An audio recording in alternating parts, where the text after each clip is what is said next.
Imiwa yu donyig manyen kara Yesu ber. Imiwa yu donyig manyen kara Yesu ber. Imiwa yu donyig manyen kara Yesu ber. Imiwa yu donyig manyen kara Yesu ber. Yes. Tuko hapa the Ndegwas na leo tumekuja pia na topic moto. We have decided to be educating our friends out there. Mwenye huwa unatutazama, si kwamba sisi ndio wenye hekima sana, lakini tumeamua ile hekima kidogo tuko na tuweze kugawana na nyinyi ambao tunawapenda sana. Na leo tunataka kuongea kuhusu reasons why you should not be married. Oh my God. Hawa wanaongea kuhusu why I should not be married, yet they are married. By the way, we've been married for how many years? Five or how many years? This is our 7th year. Oh my God, our 7th year. Few months, like 5, we will be celebrating our 7th. Our 7th year. That is in December date 10. Date 10. December date 10, we shall be having our 7th anniversary. And we thank God. God has blessed us with 3 girls. That is Lakeisha Purity, Laurentia Natania, and Lavisha Janina. Come on. Anyway, today we are talking about reasons why you should not be married. Wapatie biblical basis. Let us have the biblical basis of our topic. Then you will see the other topic we have covered in a different video, why you should be married. And of course, there are more reasons why you should be married than why you should not be married. But still, if you don't want to be married, yes, there are reasons. Yeah. In other words, troubles in marriage that can substantiate the reason why you should not consider marriage. Yeah, let's go to the Bible. What does the Bible say? Yeah, we want to share Paul's advice. Yeah. And incorporate our own experiences. Exactly. Because sometimes we tend to share the rosy part of marriage, and we fail to tell those who are getting in that there are some things they will not like about marriage. There's something you would like about marriage. And we want to read the Word of God in the book of 1 Corinthians 7:28. Yes. And I want to use the NIV version. What the Bible says, but if you do marry, you have not sinned. And if a virgin marries, she has not sinned. But those who marry will face many troubles in this life, and I want to spare you this. Oh my God. Paul wants to spare us, his readers, the troubles of marriage. And definitely you will give us the first one.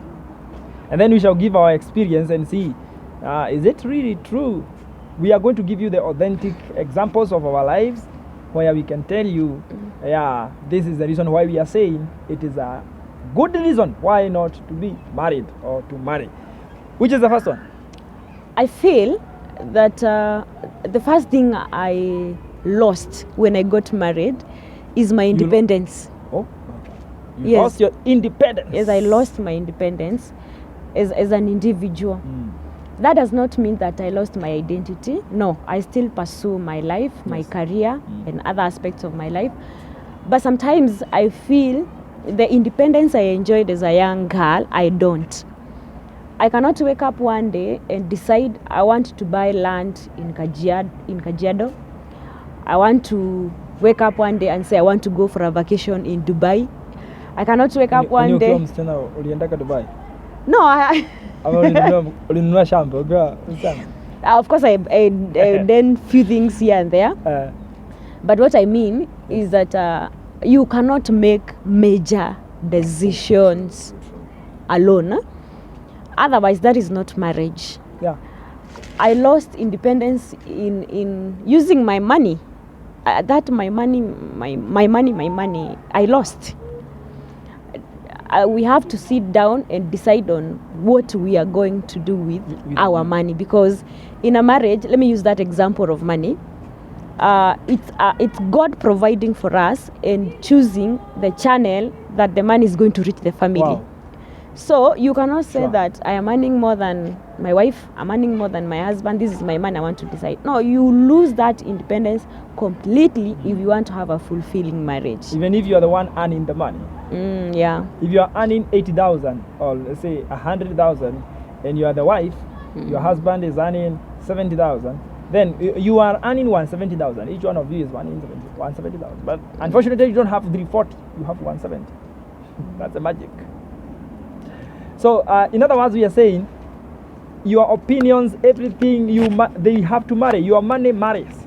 Marriage means marriage of opinions, marriage of your bodies, marriage of money, and every property, everything. You get to marry everything.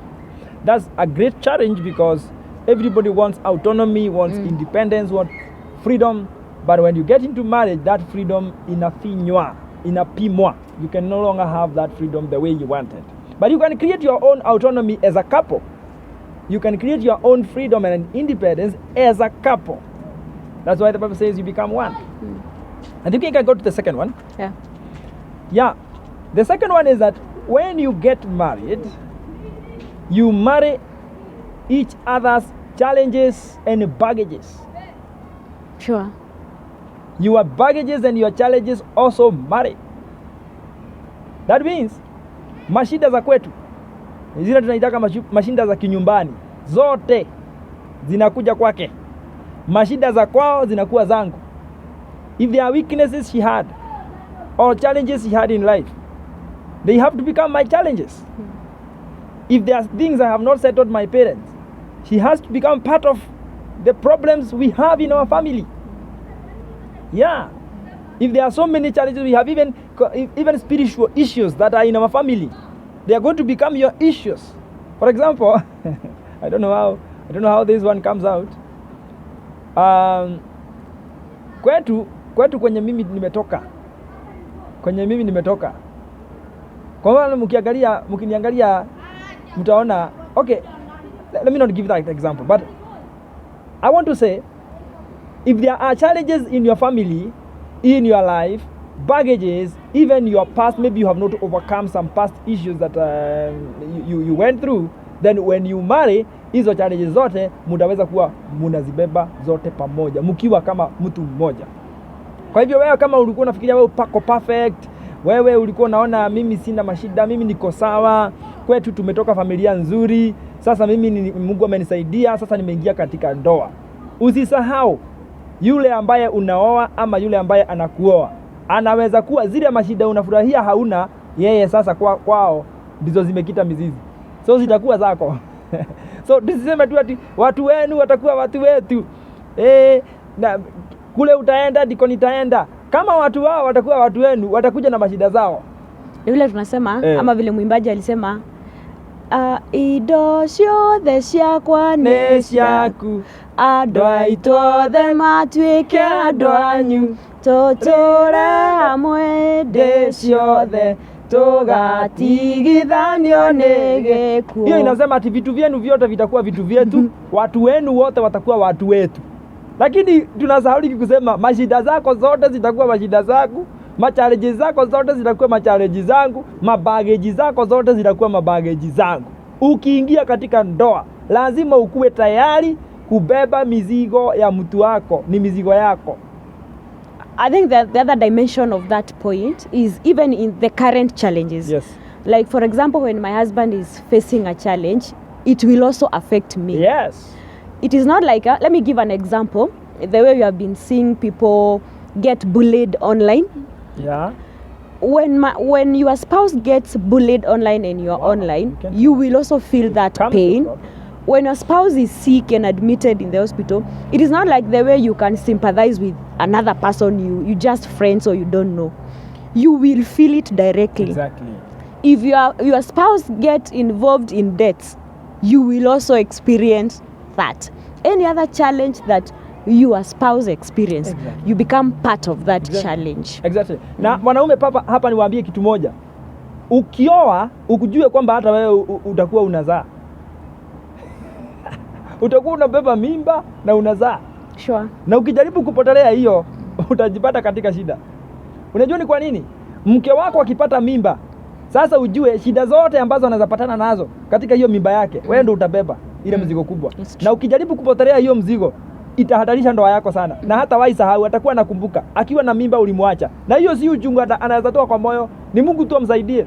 So, na hata akifika kupata mtoto, kama atapata complications ama mashida zozote zinaweza husiana na uzazi, nikwambie wewe unakuanga part of those problems.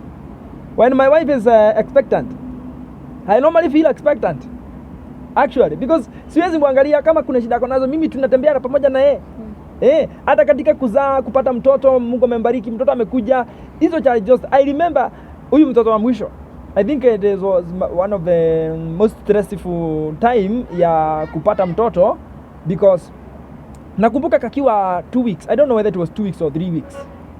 Yani mmekuwa usiku baada ya usiku hakuna kulala. Okay, the first month kalilala vizuri, lakini sasa kutoka second month kakakuwa sijui kana usiku kana ndio kanataka kukaa awake, na mchana ndio kanalala. Alafu mimi mchana ndio niko kazi, usiku ndio kulala. Huyu na yeye akona kindonda cha CS kinamsumbua, alikuwa anaumwa uchungu, watu wangu, uchungu, mpaka namwangalia nasema guy, my wife, Mungu msaidie. Sasa mimi nikamata mtoto, yeye akinyonyesha mtoto, mimi nakamata mtoto. Siku moja sasa juu ya usingizi imejaa kwa akili, kwa kichwa, imagine sijui nilitetemeka hivi, katoto kakaanguka. So kujaribu kukafikia mkono wangu nikakarusha kwa mikono, sasa kakaanguka na huko mpaka nikasikia nimekaduka kwa jicho na kidole. Sasa nilikuwa nashangaa mtoto wangu kai, naye my dear, na yesa hiyo wako katika ujungu, ananiambia kai, umegusha mtoto wangu kai, oi. Nikamwambia hakuna shida, hata hajaguzwa, hakuna shida. Nikamkamata mtoto, kumweka kwenye mikono, nikaona sasa hakuna mahali kameumia nini, lakini kalitoka damu hapa. Ulikachuna? Sijui hapa ni hapa ama ni hapa. Hiyo kidole hapo ilikachuna. Kachuna pole. Okay, pole. So nilikachuna na damu ikatoka. But God is good, hakuna mahali pengine kaliumia, na nikaogopa hiyo kitu sana. Like, but I was traumatized. Nilikuwa katika I think I was getting to depression. Actually nilikuwa akili yangu imejaa. Usingizi hakuna nini, lakini siwezi teta. So mashida zote zinakuwa zenu. Sasa usiseme ati mke wako akipata mtoto ati nini, mashida ni yake, inakuwa yenu nyinyi wawili. So you get to marry your challenges and your baggages. Give us number 3. The third one, apart from now what you've shared, there's this aspect of personality differences. Wow, issues. Yeah, the differences that arise as a result of differences in personality. Maumbile ya mtu. Yeah. Tabia ya mtu. So you find that by the virtue of being born from different places and raised in different environments, we are very different. Yes. There's what you believe in, there's what I believe in, there's how you think, there's how I think. So you find that most of the time we tend to conflict on these issues. For example, I am a firstborn in my family, and by the virtue of being a firstborn, I am used to be the head of that family, to to control my sibling, and sometimes to be asked of advice by my parents. So that alone can affect my personality, or can determine who I am and how I'm going to behave in my marriage. So you find that some people are born dictators. Others dictators. And they also want to carry that dictatorship into their marriage. And this one cannot work. So those are some of the things that make people conflict oftenly in marriage. And you are better positioned actually to explain that point, being a counselor, and having knowledge about those personality differences. Actually, most of the challenges in marriage, especially the first 7 years of marriage, arise from personality differences, personality issues. We got different tastes, we got different preferences, we got different tastes in everything. Interests are different in life. You find that kuna mtu ambaye anapenda kunyamaza wakati kumetokea shida, ananyamaza kwanza. Mwingine anapenda kuongea sana, anataka wakati hiyo mmekosana ama jambo limetokea muadresa hiyo. Those are personality differences. Mwingine utakuta kwamba anakasirikanga haraka sana, lakini hasira hiyo yake akikasirika huwa anaongea, na akiongea anaongea vibaya. Lakini hiyo hasira yake haiendagi bali, akitulia tu kidogo hiyo hasira itakuwa imerudia chini. Lakini mwingine na yeye akikasirika, anakasirika pole pole, akasirika haraka, lakini akikasirika anakasirika kabisa. Anaweza kaa hata miezi 5, miezi 4 bado ameweka kitu kwa roho.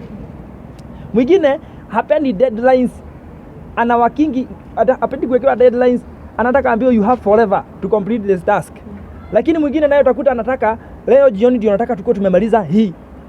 Ukiweka timetable ya kufanya kitu, huyu mwingine hawezi weka, lakini huyu mwingine unakuta kwamba ako very good at keeping timetables, nini, obsessed with time management. Those differences in personalities, utakuta kwamba kabla muweze kuingiana hivi, because marriage mnaendaga mkiingiana pole pole, mnaanzanga hivi ni kama mnakatana, because sometimes your personalities may be repelling. So mnajaribu kuingiana, kitambo mwingiana mshikana hivi, ile tunaitanga in psychology rapprochement, pale ambapo sasa your weaknesses have become my weaknesses, I understand you, there is a lot of empathy, your strengths become my strengths, we measure on each other's strengths, we sharpen each other, we strengthen each other at the points of weaknesses. Kitambo ifike hapo, marriage mingi, and I don't want to make you fear, but I want to tell you about 30% of marriages will have broken down before zifike rapprochement. That's why watu huhitaji counseling, unahitaji kuelewana, kusikiza ma videos, kusoma books, kusikiza watu, sikiza dawa zingine watu wanafanya nini, soma vitabu, go to conferences, both of you, pay for those conferences, invest for your marriage so that you become better and better and better.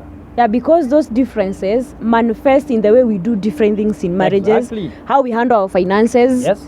There are spendthrifts, the others who are misers. Yes. So you find you conflict, even in parenting styles. Yes. And in matters of faith and everything. So you have to, that is one of the challenges that we are talking about. Yes. And we believe, or we think it's one of the reasons Paul was advising people not to get married, because it is not an easy thing. It's not an easy thing. That I have to adjust to accommodate your personality. You have to adjust to accommodate my personality. So those are some of the challenges. But we are going to talk about the better side of it, because it is the benefits of being married outweighs the disadvantages. Wacha tuwaimbie song moja yangu, chorus yake, alafu tuwapate. Natamani nikujue Yesu wangu, natamani nizifahamu njia zako, natamani ufunuo wa neno lako, nisaidie Roho wa Mungu, nisaidie, nisaidie Roho wa Mungu, nisaidie nilielewe neno la Mungu.